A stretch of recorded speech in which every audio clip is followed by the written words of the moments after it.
So, for more on all this and how it affects presidential politics, we're joined by Pollster John Zogby. John's the director of the Keenan Center for Entrepreneurship and Ethics at his alma mater, Lemoyne College. He's also the author of the book, We Are Many, We Are One, Neo-Tribes and Tribal Analytics in 21st Century America. John, as horrible as the weekend terror attacks were, there is a political dimension. We just have to acknowledge that. And in your opinion right now, which candidate comes out of this stronger?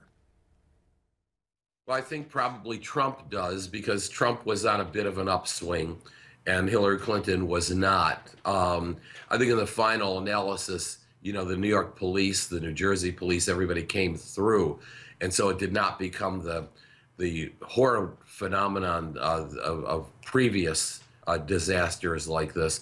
But I think it catches Donald Trump probably at a good time. You're probably going to see him at least keeping his position in the polls, which right now is a tad ahead in the battleground states.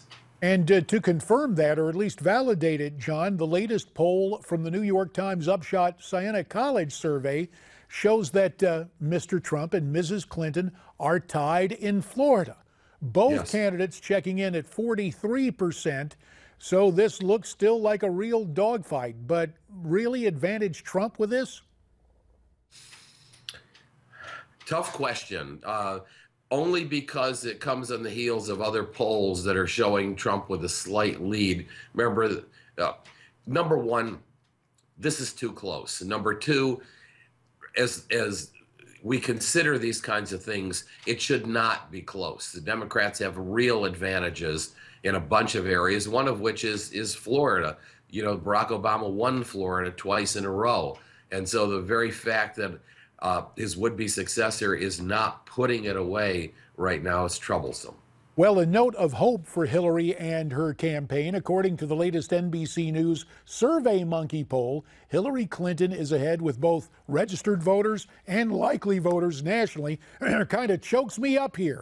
Among registered voters, she's got a 6-point lead. Among likely voters, a 5-point lead. So nationally, at least according to this survey, she's doing fine. But John, there is that LA Times tracking poll where Trump remains ahead by 5 points.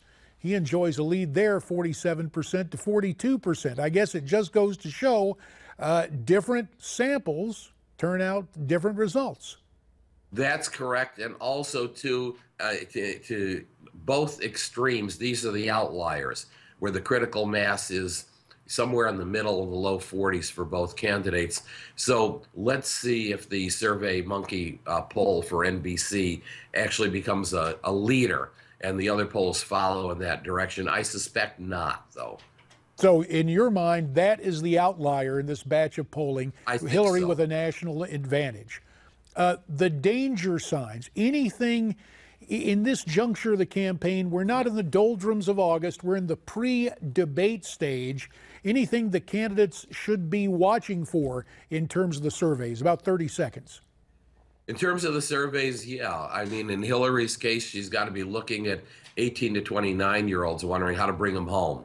And in Trump's case, you and I talked about yesterday, any Latino or African-American vote he can pick up, and it's really going to be minuscule, but anything he picks up helps him neutral or add to the advantage that he already has with middle-class white voters. Yeah, you take away a vote from Hillary with the group she depends on, that's one less vote for her, quite literally.